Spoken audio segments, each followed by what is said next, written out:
Hello, everyone. Welcome to our webinar.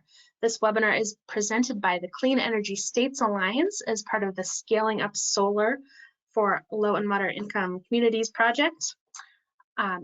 This topic of today's webinar is the Montgomery County Green Bank and Sunnova's Low and Moderate Income Solar Pilot Program. We have a really exciting roster of speakers today. And before I pass it over to them, I'd like to go over a few very quick webinar logistics. All of our attendees are in listen-only mode. You have a couple of options to join the audio portion of our webinar. You can call in via telephone or connect via your computer, mic, and speakers. If you'd like to minimize your webinar console so that you can view the presentation full screen, you can click on the orange arrow that you see circled on the slide here. And you can also click on that arrow to expand your webinar console. And one thing that you might like to do with your webinar console is to submit your questions and your comments. We would love to hear from you. That is the fun of a webinar. And we'll be saving some time following the presentations to address questions from the audience. So please do type those in as you think of them. And a final note, this webinar is being recorded. We will send you an email probably this afternoon or tomorrow sometime with a link to the webinar recording and a PDF of the slides. And we'll also post those materials on CESA's website at cesa.org/webinars. And that's a great URL to know because it's also where we post all of our upcoming and archived webinars. So a nice place to spend some time. So with that, I will now pass it over to my colleague, Vero Bourg-Meyer. Vero is a project director here at the Clean Energy States Alliance, and she is going to kick things off today. Thank you so much, Sam, and welcome everyone to this Scaling Up Solar Learning Network event on the Montgomery County Green Bank and Sunnova's Low and Moderate Income Solar Pilot Program. So as Sam mentioned, my name is Vero Bourg-Meyer. I'm the Project Director for Solar and Offshore Wind at CESA. So CESA, we are, just a quick word about us before we get started, we are a national membership organization composed primarily of state agencies across the country. We'll soon be celebrating our 20th anniversary, which is very exciting. And we have members in about 20 states, so that's a good parallel there. You can see some of the members here on our screen. So our vision is that state-led efforts advance a just transition to 100% clean energy by 2050. And we work with our members to develop and implement hopefully effective clean energy policies and programs. So we have a wide range of activities, both with our members and in the case of this Scaling Up Solar project, with also non-members as well, so non-member states. So these activities include technical assistance, identification of best practices, development of strategic partnerships, and managing state-focused learning exchanges, but also, generally speaking, information sharing activities like this webinar here, which is a part of what we call a learning network event, which is open to the public. So next slide, please. In 2019, we received a multi-year award from the US DOE, the Solar Energy Technologies Office, which we call the Scaling Up Solar for Under-Resourced Communities project. And the project covers 3 tracks, which you can see here on this slide. And the first track includes one whose the goal of which is to really work with states across the country to develop solar lease programs for LMI communities based on the innovative work of the Connecticut Green Bank in their Solar for All program. So at its core, our job within the Scaling Up Solar project is to replicate this, the Connecticut model, at least some elements of the Connecticut model. And that's why Bert Hunter is here, and he will have an engaging discussion with Tom Deyo in a moment. So at its core, the Solar for All program was a public-private partnership that ran from July 2015 to December 2021. And from the customer or homeowner's perspective, it's a no money down solar lease product, and in almost all cases pairing solar with efficiency, with some alternative underwriting criteria focusing on the savings rather than credit scoring or debt to income ratios that are more kind of classical, I would say, and offering the benefits that third-party ownership provide to folks who are not able to monetize the ITC, so, or the investment tax credit. So supported by this program, solar in LMI communities in Connecticut grew by 320% between 2015 and 2020, which is an incredible achievement. And another metric that I really like mentioning about this program is that the average saving in Connecticut was over $1,300 per year, which is really substantial, particularly when you talk about LMI communities, right? So as we are going across the country and talking to a lot of people, we talked to Bert here, who told us and turned us on to the Montgomery County low-income pilot, which is a whole new kind of model that we'll explore today. And so to hear about this particular project, or this particular program, we have with us Tom Deyo, who is the CEO of the Montgomery County Green Bank. He will be talking to us for about 20 minutes. Then we'll have our other fabulous expert, Bert Hunter, who is the CIO and so Chief Investment Officer and the Executive Vice President of the Connecticut Green Bank, who will lead a fireside chat with Tom for another 20 minutes. And then we'll open the floor to the audience for questions. So please do submit your questions as they come in writing, and I will get to as many as possible within the time that we have left. So I'll start with the introduction. So Bert Hunter, as I mentioned, is EVP and Chief Investment Officer of the Connecticut Green Bank. So the nation's first state-level green bank. And since 2012, Bert has been leading a team of clean energy finance professionals that develop innovative financing programs that have deployed over $2.2 billion in public and private investments in energy efficiency and renewable energy, using approximately $300 million of public resources. So you'll hear the Connecticut Green Bank talk about leveraging quite a lot, and that's what they mean by that. It's using the public resource to bring in those private resources. As of 2021, the Connecticut Green Bank's mission and remit has expanded to include other type of environmental infrastructure, not just clean energy, but also and efficiency, but also water, waste and recycling, land conservation, resiliency, and environmental markets. Prior to joining the Green Bank, Bert was the CFO and Chief Risk Officer of Spectrum Capital Limited, an investment banking joint venture with MUFG, focused on commercial aircraft finance and investment in U.S. electric power generation, as well as the treasurer of the International Leasing Company of Chemical Bank, now JPMorgan Chase. So that's where he managed the funding for $1 billion diversified portfolio of equipment loans and leases in more than a dozen countries outside the US.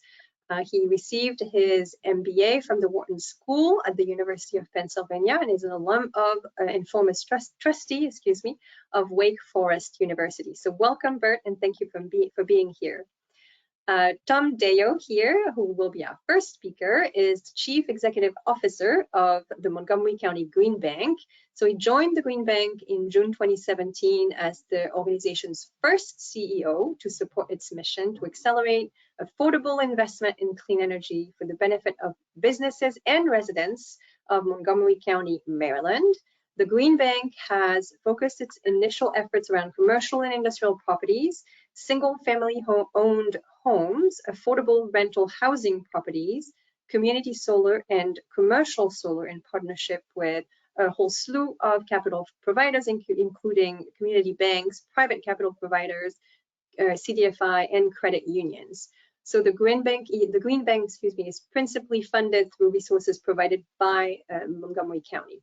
So Tom, welcome. Thank you for being here, and the floor is yours. Okay, thank you, Vero.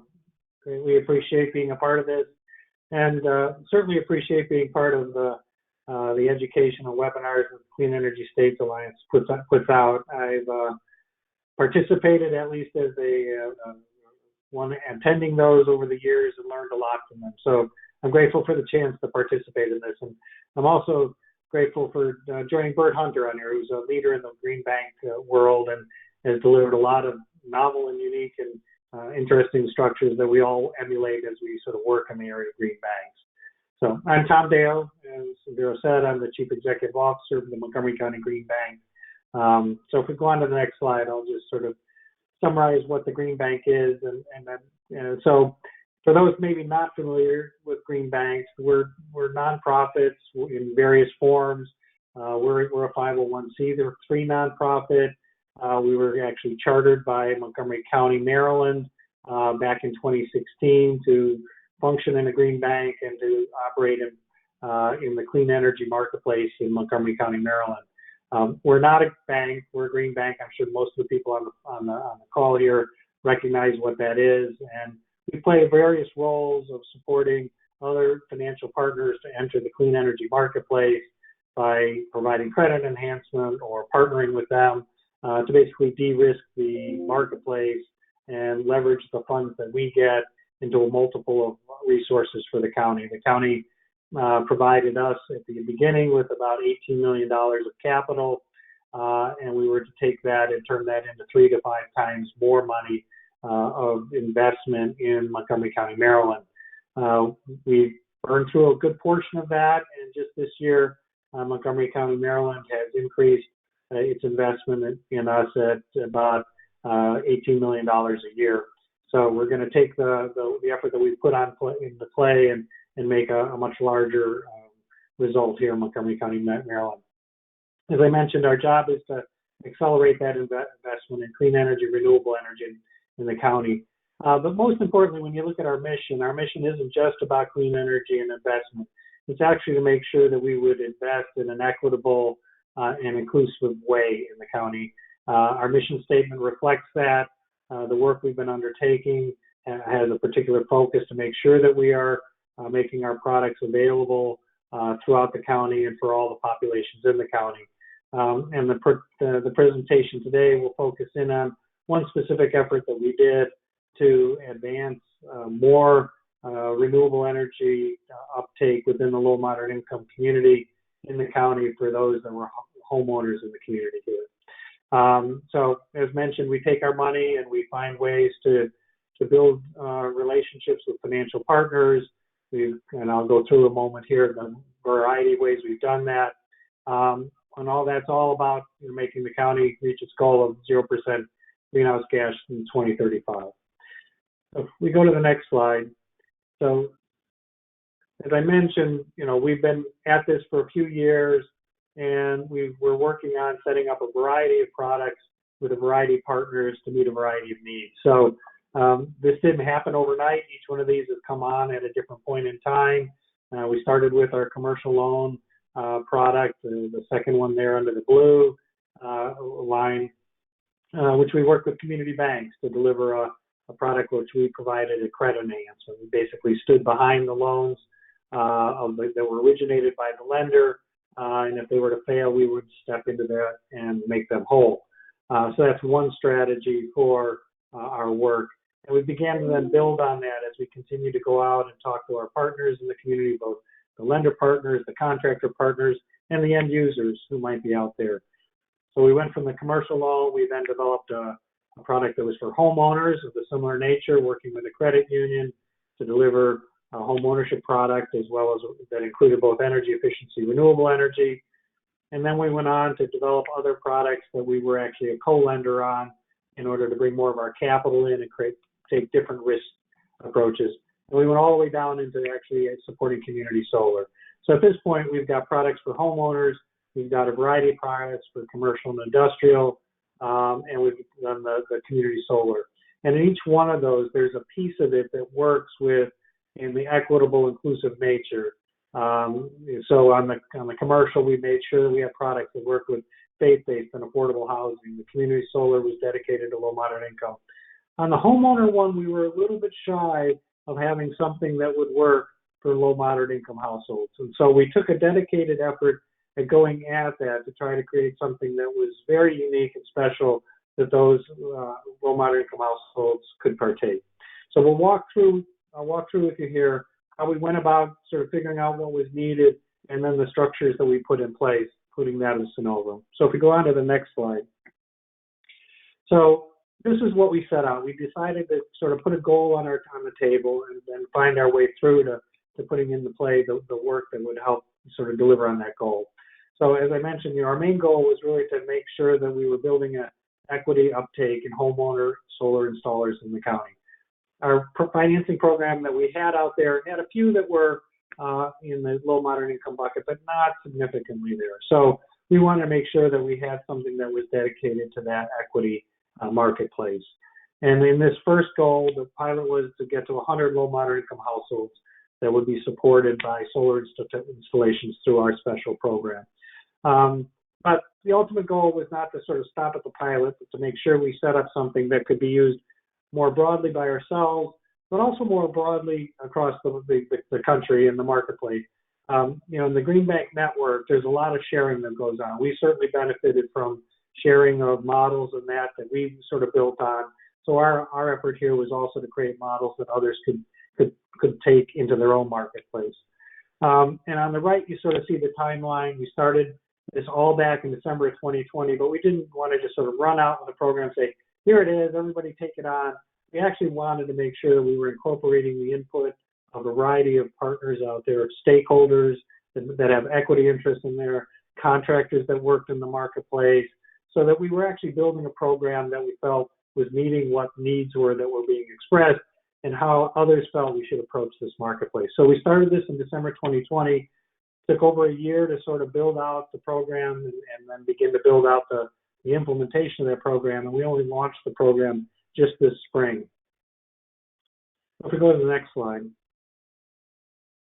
So I'll walk through a couple slides here just to give you a feel of what we were focused on. So based on those conversations with stakeholders that had sort of connections to different equity markets, low moderate income households, the affordable rental, those that worked with various race-based sort of clientele out there, to make sure that we were sensitive to what was the need and what would ultimately sort of be desired by those populations.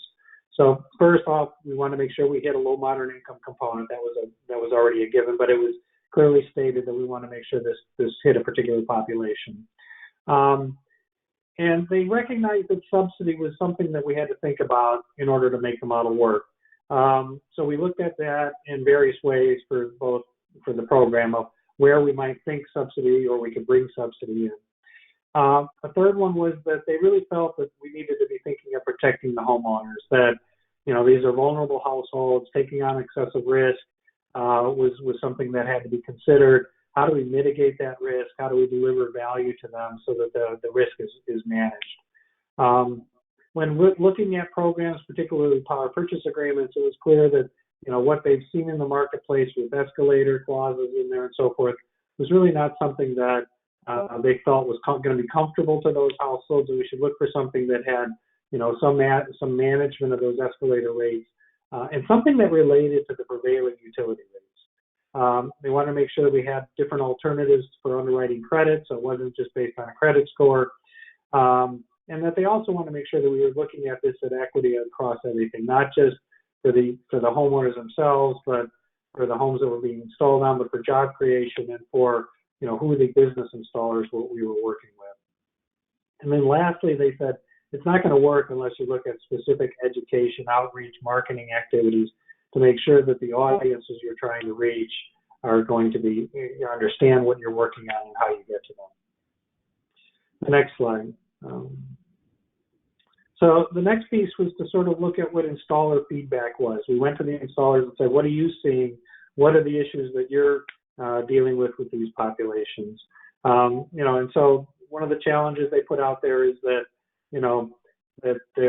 be careful, home ownership, credit score, lack of available incentives and resources are out there to help them. So they have to think around those ideas if you're going to bring a product to market. And education and communication were key. Their ability to get in the market, do that education is highly limited. Much of their business costs are associated with business acquisition. And so they're out there talking to homeowners, but they're not doing the education and communication. So we had to sort of recognize that and make sure that the marketplace understood what we were offering. Relative to third-party ownership, they want to make sure there was some guaranteed savings in there, make sure that we could get below the sort of 650 credit score. Easy automated billing, no escalation. They really felt that was a detraction from homeowners, low and moderate income homeowners taking this on. and they needed to understand there was some level of benefit in what they were going to take on, that it couldn't, they need to understand there was something for participation. And, they sort of said, if you can get at a power purchase agreement around 13 cents flat, you're probably going to be in a good place. The marketplace here is about a 14 cent per kilowatt hour marketplace. And the next slide. And then for ourselves as the Green Bank, what did we want to make sure we were thinking about? So we wanted to make sure that this was not going to be a sole product for a single installer, that the best way for us to reach the market was to have multiple installers being able to participate. We wanted to make sure in our own Green Bank way that we're leveraging our funding to get the most out of financial partners we're working with, so that we're always seeing that we're getting a multiple for our expenditure. We wanted to make sure we were learning from those doing the work. That was the outreach to the contractors. That was the outreach to the power purchase agreement providers out there, those that operate in this marketplace. We didn't want to replicate. We also talked to a lot of the Green Banks who'd sort of been running programs to get their learnings, the path that they went down that didn't seem to be sort of the best path to operate. So we wanted to bring that in. The other thing for us, and this will probably go through as we get through the presentation and conversation with Bert, we were particularly interested in staying out of an operational role. We're a financial entity. We understand finance, and we kind of wanted to stay in that lane and to move ourselves into sort of an operational role and having to oversee development and other activities. We kind of felt that was beyond our ability to sort of manage and deploy resources to. And then we wanted to make sure we were reaching end users in the simplest manner, using existing structures that were already out there, not try to create new ideas that didn't exist in the marketplace.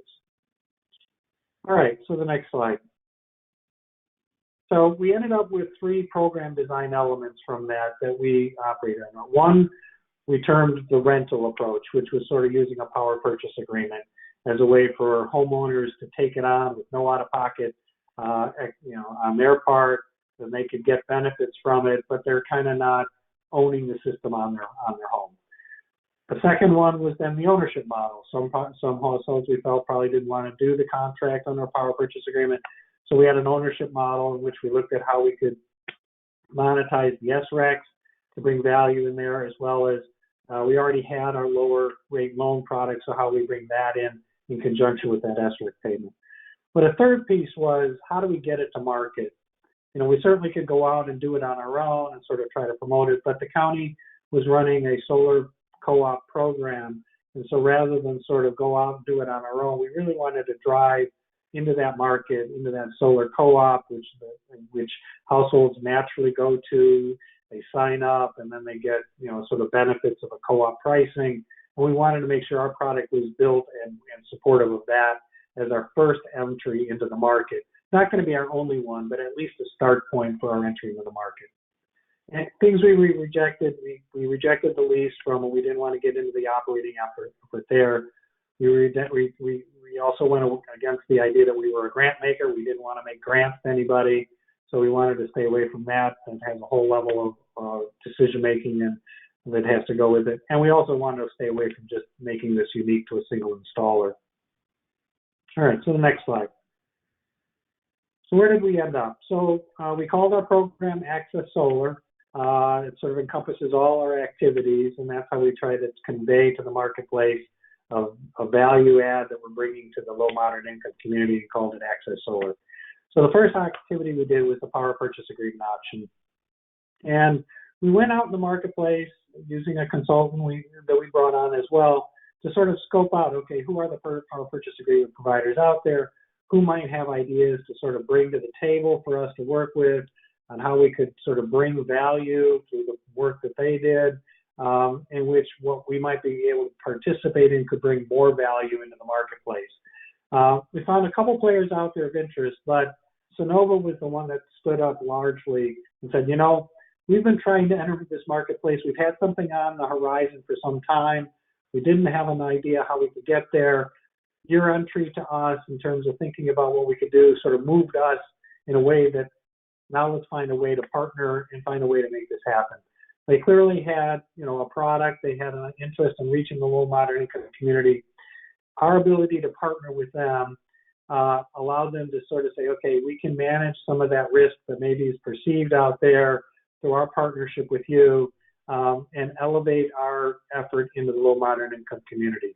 And so we took a credit enhancement role. We basically take a backstop role to any of the power purchase agreements that may falter out there, that we're willing to sort of take some risk in that for them.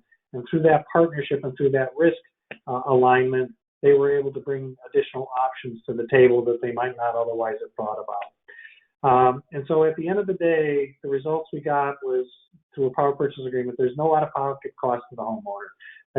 That's generally the way the power purchase agreements work, and that was clearly why we wanted to go on this path, and that matched up there.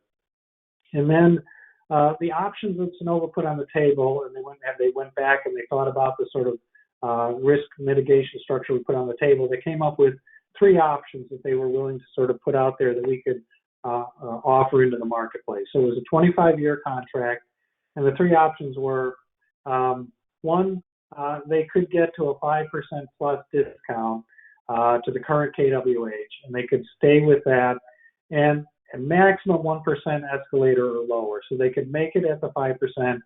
Generally, they're trying to target a 0% escalator and hold it at that place. But there is the prospect that it could have an escalator. The second one they put on the table was that they would have a 0% escalator, which is what the marketplace was looking at, and set it at a price that the consumer could understand, and that price would not move for the 25 years.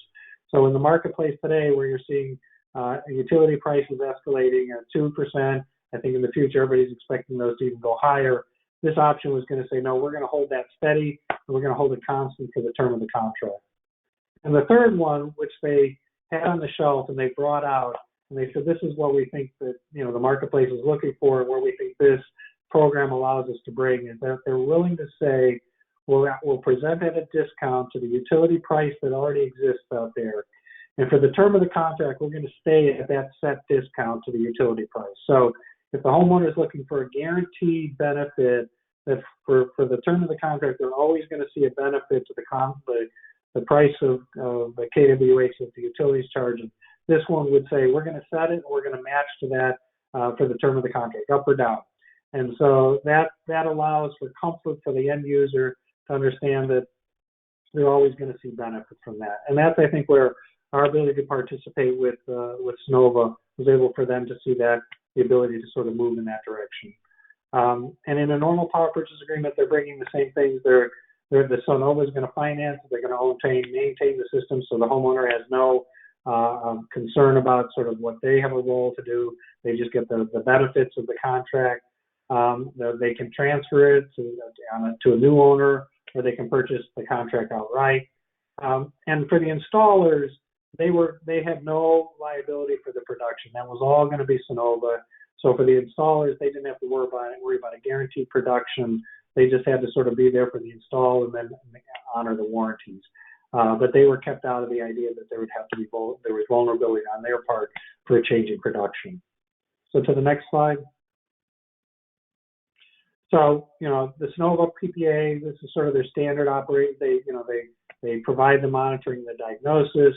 They provide all the system coverage so that there's no out-of-pocket. Everything is covered. The homeowner has no obligations on that. They provide the roof penetration warranty for 10 years to make sure they're covering any repairs. And then from the system exits, the customer can buy it out after the year 5 because of the investment tax credit. They can't get to it earlier than that. And they can also, if they're going to sell it, they can request a transfer to the new homeowner. And then they have 3 options at the end of the contract. They can renew for 2 5-year periods. They can have it removed at no cost, or they can purchase it at the fair market value. And to the next slide. And just to touch on it lightly, the ownership options that we put out there, the one we did for the solar renewable energy credits, which is where we provided it as a subsidy concept for the homeowners, was we were willing to pre-purchase 5 years worth of the SRECs in the Maryland market, give that upfront to the home buyer so that would be taken off of the contract price, and therefore whatever they either have to come out of pocket or finance, that could be discounted from it. We put a specific price on it of 24.4 cents, per kilowatt hour of the first year's production. That was an easy way for the installers to calculate what that subsidy was. It gets generally about a 10%, could be up to 15% off the price of the system at the front end by doing that, given where Maryland SREC pricing is sort of in the high 40s right now.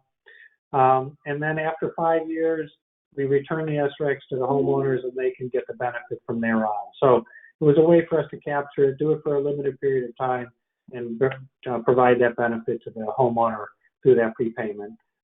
There's no real return on this. We're simply looking for return of our investment over that through that payment. And then they can use our low interest loan, which has a 0.5% discount below the lender's market rates, if they so choose, as another way to get additional financing benefits. So the homeowner could choose to do the SRECs, or they could do the low interest loans, or they could do both. But it's our way to try to build up the ownership option. And I think that closes me out. Yes. Okay. Thank you. All right. So Bert, thank you for joining us again, and I'll let you continue the discussion. Great, thank you. And by the way, am I above my name? There was a problem earlier. You are above your name, yes. You know, Okay. you're fine. You're fine. You're above, as in not right behind. Right. Okay, great. Tom, that's really great. I really love this program. I loved it from the first time you introduced it to the board. The innovation here, and I've known about it for a while. I was part of that stakeholder group that you brought together. But the whole thing from really inclusively building out the program, just soliciting all the input from various stakeholders, to the innovation in the SREC part there that you talked about at the end, to kind of monetize that and bring down the cost of delivery of the product, to working with Sunnova. All of that was really impressive in what you and the Green Bank have done. So what I wanted to ask you about first was, when we put our product together, we had been in the market for years, and I think Vero kind of mentioned this, that our residential solar investment program had done quite a number of installs. Unfortunately, what we discovered from the statistical analysis of where the panels were going is that the deployment rate was really 50% less in 80% AMI and below, and so it was 50% lower than the 80% and above AMI. And but that's because we had full view of the entire solar market. Montgomery County Green Bank didn't have that visibility. What kind of told you or suggested to you and your team that that the panels weren't getting to that marketplace, and how did you really come to the kind of situation that said, look, we're missing a market here, or something's not happening? Yeah, that's a good point. And I think, one, we worked with some of the solar partners that are here in the marketplace, right? Solar United Neighbors was one of the premier sort of parties here working in solar, and they've been running the solar co-op for some period of time.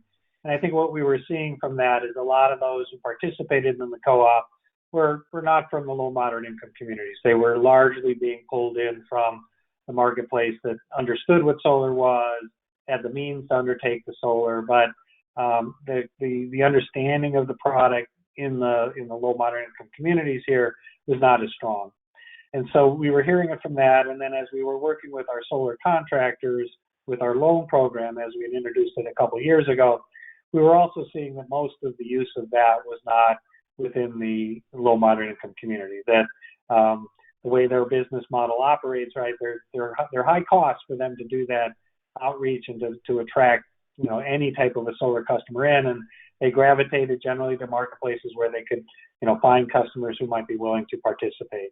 So we were sort of seeing there wasn't a specific data out there that we could glom on to that would sort of look at that, but driving around the neighborhoods and seeing where the solar was being installed was clearly not in the communities that were, you know, within the census tract and the definition of the demographics, those that we would see as the ones that we were trying to serve.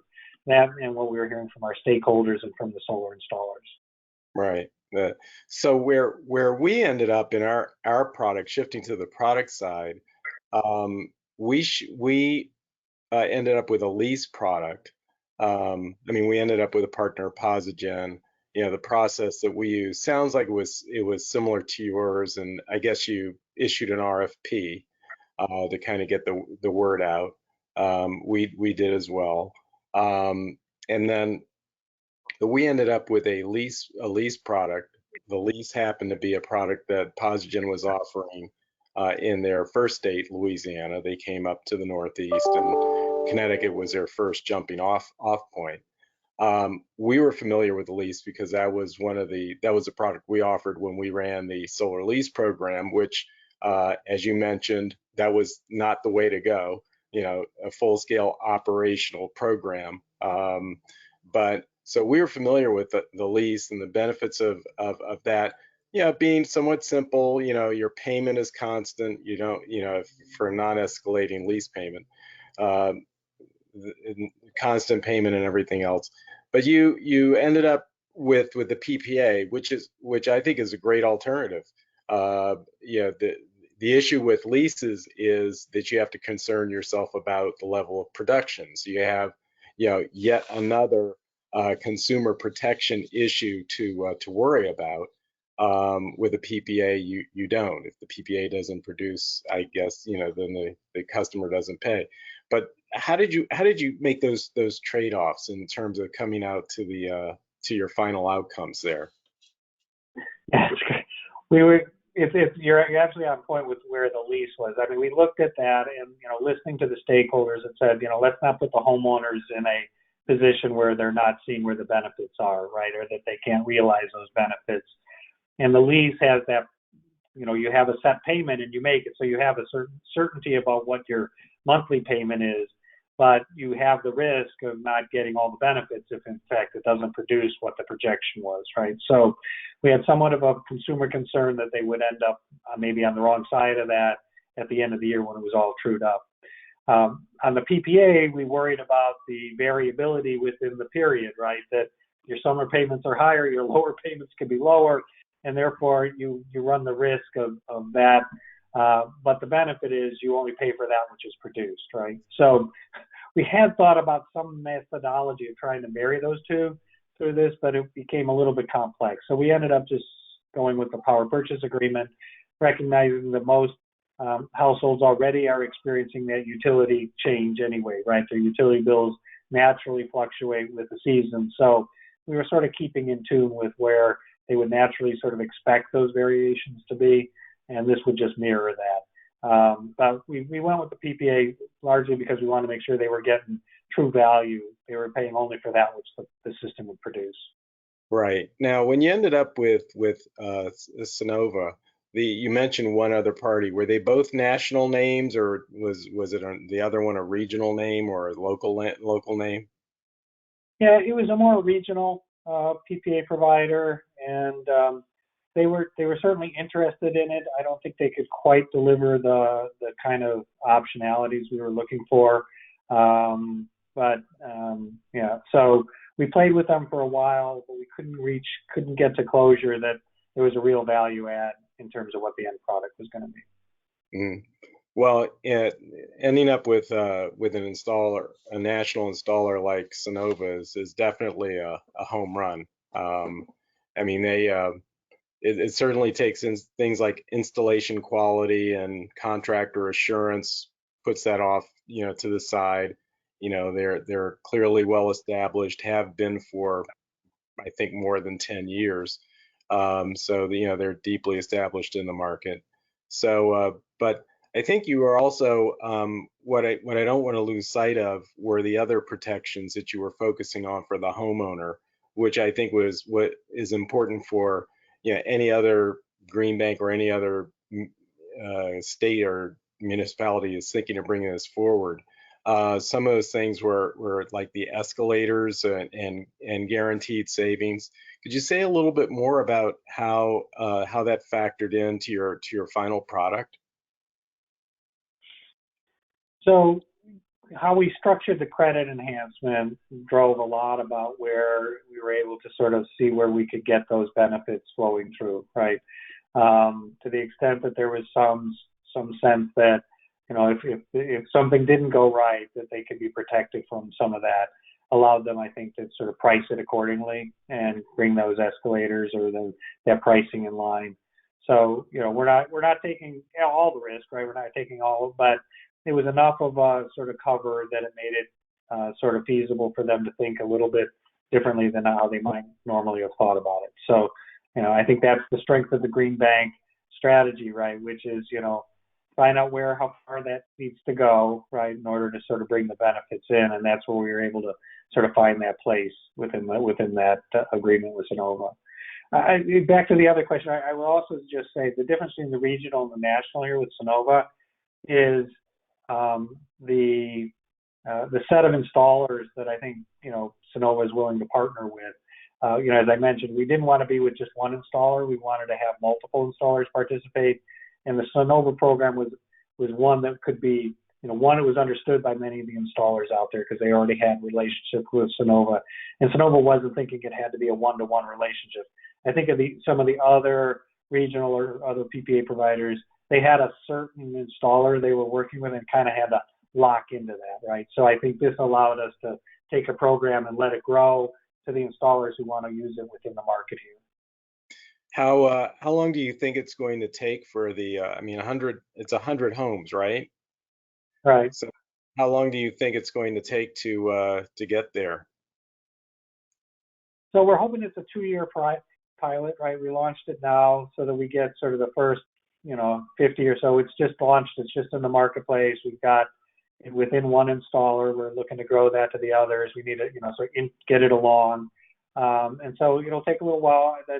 The other thing I would say, just putting a program in the market, as you know, doesn't mean it gets taken up. You have to spend a lot of time educating the installer market, getting them on board, understanding them to understand how it works, how to operationalize it, and then also getting the market to understand it exists and build a rapport with the market. So, we're at that place too of doing that marketing effort, getting it in the hands of the consumers as well as the installers and other stakeholders so that it can move out into the marketplace. So, we're putting a lot of effort and activity in making sure that happens as well. Do you think this could be expanded either to other counties in Maryland or even across the state somehow?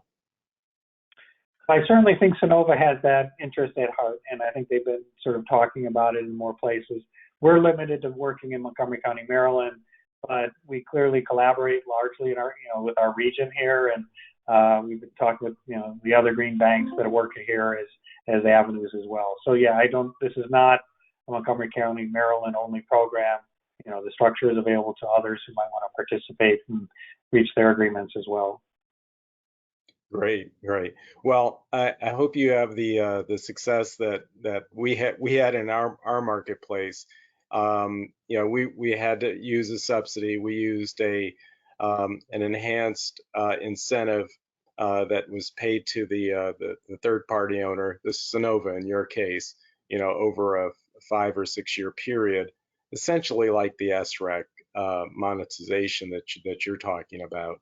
But that was paid to everyone who qualified, whose system qualified for any program as the solar program in Connecticut.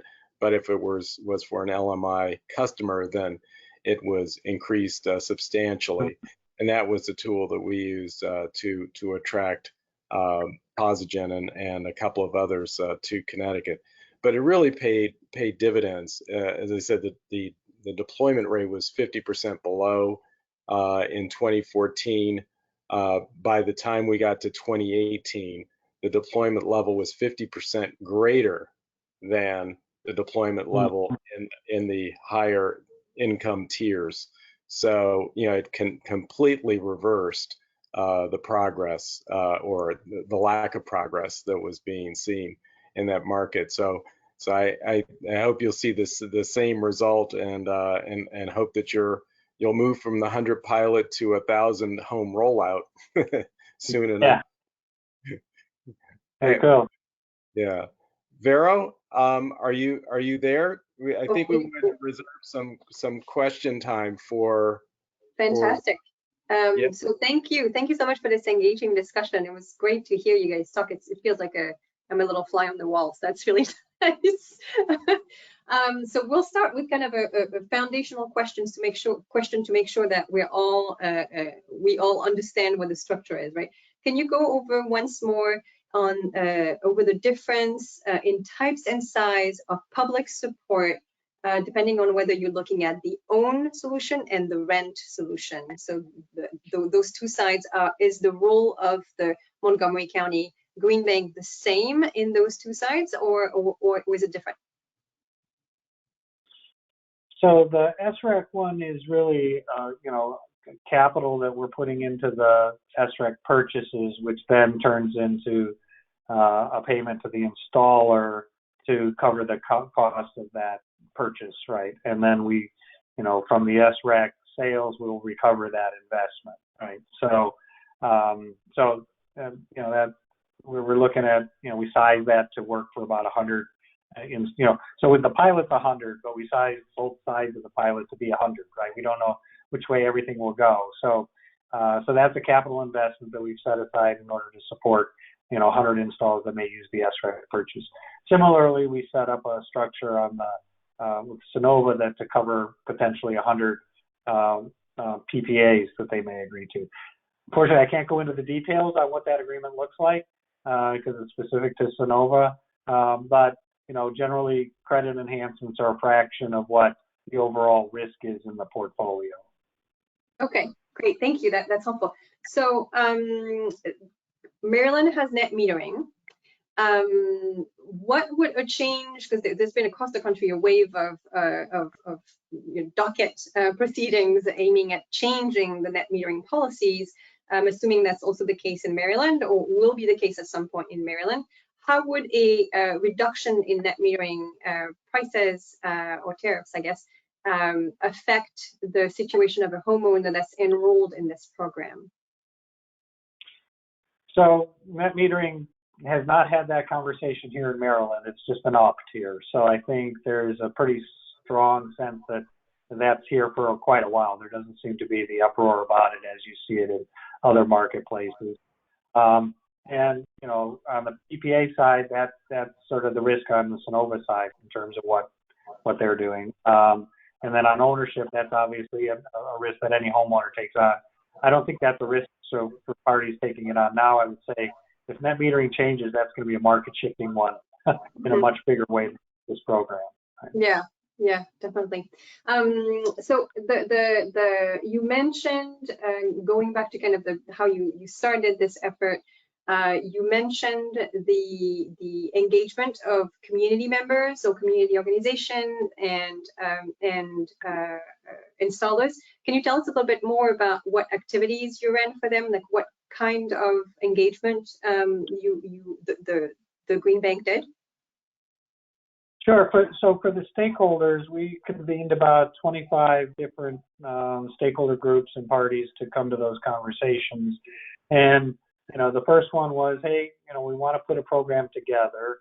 What should be the principles that we develop a program under? And it was a very robust conversation from all the different parties at that table to say, okay, you need to think this way about how to approach these households, how to think about equity, how to think about where their risks are, and so it was very much a listening exercise on our part. We kind of said, this is where we're trying to go.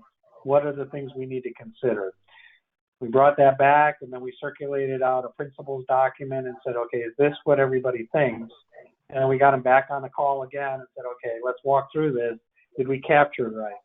And as soon as we had sort of that, we said, okay, now we're going to go out. We're going to start to frame what a program might look like built on this, right? So we went out, we talked to other parties in the community and, the installers and others. And then we came back to the group. We said, okay, here's a frame. Here's a rental frame. Here's an ownership frame. there's a market, and we sort of put that on the table and said, okay, what if this works? What if this doesn't? And then we iterated that yet again with that group.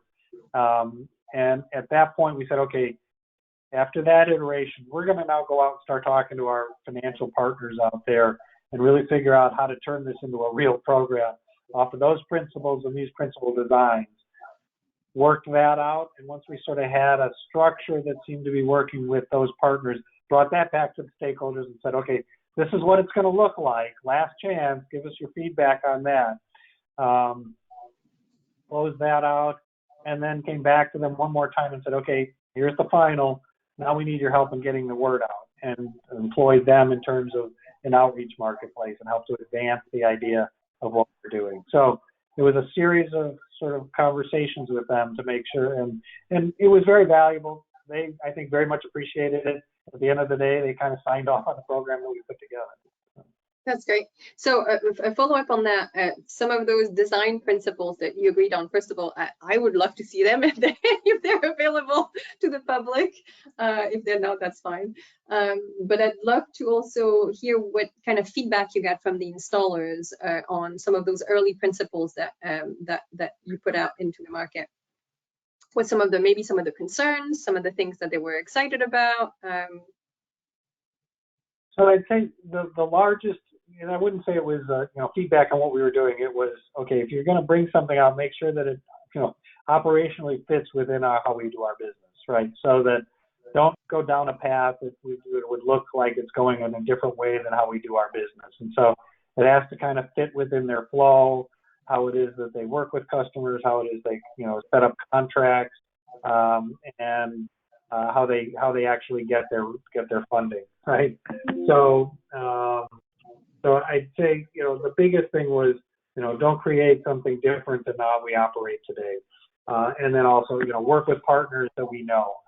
Don't bring in a partner that we might not know, so that they're a known quantity to them, and so that they both, it fits within them operationally, and the parties they work with, they understand them. Yeah, so familiarity with not something entirely new that's going to take a lot of time to kind of get on it. And yeah, our sales teams know how to do this. Don't create something that they don't know how to do. Yeah, that's the good starting point. So that's kind of the education and communication on the installer part. What about on the community side and on the consumer side? You mentioned earlier consumer education and communication. What are some of the resources that you made available or that you created? What were people interested in learning about, and how did you figure out what the priorities should be in that aspect of the work? So we, once we had that stakeholder group, we sort of leveraged their connections into the community, their understanding of how to reach those communities. We've been doing a lot of work with faith-based institutions on our solar program, our community's commercial solar program. So we tapped into that network and said, okay, here's a program we're trying to get out. Can you, take that, amplify it out to your network so that, there's an understanding within your congregations what it is, and then let that move its way out. So we tried to leverage that. We worked with the county Office of Community Partnerships to make sure they were aware they had connections into the community. And we realized it was, one, we did a lot of social media as well. We did a lot of Facebook advertising to make sure that the community was aware. We did trainings to those who were coming into the co-op so that they would understand what the program was, both the installers that were going to participate in the co-op as well as those who were starting to sign up. We tried to do as many different actions as possible to get, we're still learning in terms of what that needs to be. One of the things I think we're really realizing, and we haven't gotten to that yet, our resources aren't quite there, but we will be doing it. Sure, you need to be, sort of, it's a hand-to-hand combat in a way to get out in front of people and make sure they understand it, right? Social media gets a certain amount of leg room, but the connections you make in the community are what's important. And so we're, we've got one communications person, we're bringing on another, and the activity there is really to sort of make sure we are talking directly to people in these communities and looking for folks to convene for us. Community, either homeownership associations helping convene for us or other sort of groups that are known in those communities. So you just launched this, so maybe that's not data that you can share yet. But the breakdown between the own and the PPA solution, do you see where that's kind of how that's shaping, or is it still too early to tell? It's very early because we've marketed through the co-op, and the co-op has just sort of launched itself, and the installers are just now working with the co-op signups to sort of see where people go. So it's a little early to tell which one of the two paths they're going to be moved down. Okay. So we have a whole bunch of people asking the same question, which is where do the funds for the SREC purchase particularly come from? So the Green Bank, we were capitalized from, like I said, $18 million of resources from the county that sits on our balance sheet. And so we're using that capital as our investment in that SREC. And like I said, we're looking to get that capital returned to us. We're not looking for a return on that capital. It's not grant dollars. It's granted to us, and we're using it in this regard as an investment. And, the idea was to sort of get the market stimulated, get the program working. So we're not looking at this juncture to make a return on that investment as much as to get the investment returned. That's a good starting point. Okay, so let's talk a little bit about Sunnova's role. We have a couple questions on what exactly they do, particularly in terms of the maintenance and the marketing. Can you clarify how they interact with the installers and how they interact with the customers, if at all? Well, the installer is the one interacting with the customers, right? And they're the ones that are sizing the system. They introduce the different techniques for sort of, paying for that, be it come out of pocket or use a power purchase agreement or use the SREC prepayment. So they're the interactive force with the customer. And once the customer has determined its path, if it's a power purchase agreement, then Sunnova comes into play in terms of the ultimate party that the homeowner will contract with for the power purchase agreement. So at the end of the day, they go to the power purchase agreement, it's Sunnova and the homeowner reaching an agreement, and the installer is installing it under the auspices of Sunnova for the homeowner. So is it two contracts for the customer, or is it one contract? It's one contract. One the contract. Power agreement. And Sunnova will have its own contractual relationship with the installer for doing the install, providing the warranty service, and so forth. But Sunnova, at the end of the day, is the owner of the system. They're the ones that will track the production of the system. They're the ones that will have to maintain the system. Not directly, they'll contract, with the installer to do that, but they're ultimately the one responsible for the system operating. If the inverter goes bad and needs to be replaced, it's their job to pay for the inverter change out. So they own the system. It's a contractual relationship back to the homeowner for them to say, here's the amount of electricity, here's the agreement price, you pay us that, and the customer gets the benefits on their utility bill. Okay, so let's talk quickly about those three options that you mentioned. How would a homeowner kind of think through whether to choose option 1, 2, or 3? Like what kind of factors do they take into account, and what are the kind of pros and cons of each one of those, if it's possible to explain that in simple terms? Sure. So if you go down the ownership route, right, you've got to come out of pocket for all of the expense of that solar array, right? So you can put out cash, you can take a loan. You'll get the benefit of the investment tax credit. So you get that. You'll get the solar renewable energy credits if they're available. You get that. So you get some cash, you get some benefits. You get some discount from the investment tax credit. You get something from the annual nature of the SRECs. But you have an out-of-pocket cost that you're responsible for. So then you look at, and often you can't benefit from the ITC because you don't have enough income to benefit from the ITC in those low and moderate income communities. Right, or take it over time, and that's not as strong as getting the lump sum benefit, right? But you still have that out of pocket, and then over time you get those benefits, and you get your reduced electricity charges. So it may take you 7, 10, 12 years to finally get through that loan and those benefits before you begin to sort of get the overall solar benefits, right? The power purchases, but you got to come out of pocket, right? So the power purchase agreement benefit is I don't have to do anything. I have no out of pockets. I don't have to file for the investment tax credits. I don't have to worry about going out and securing the SRECs and take the risk that the price goes from $46 to $10, And so I don't have that income stream. Someone else is taking that risk. I don't have to maintain the system. I don't have to pay for the inverter change out, 10 or 15 years, whatever that might be.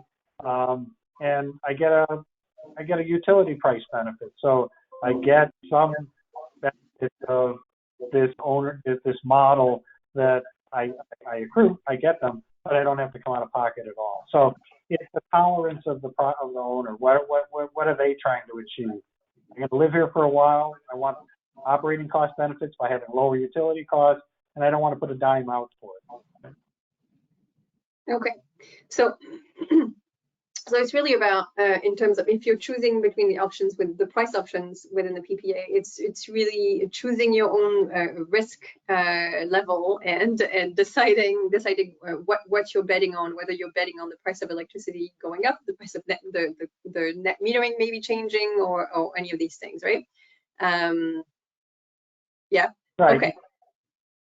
So we are already 1 minute over, so I don't want to take any more of your time. I want to respect our audience's time as well. So I'll ask Bert to come back up onto the screen for just a second so that I can thank everyone and as well as you, Tom, and you, Bert, for this engaging conversation. Thank you so much. I learned a lot, certainly, and I hope our audience did as well. And Sam, if you want to take it away, I'll send it back to you.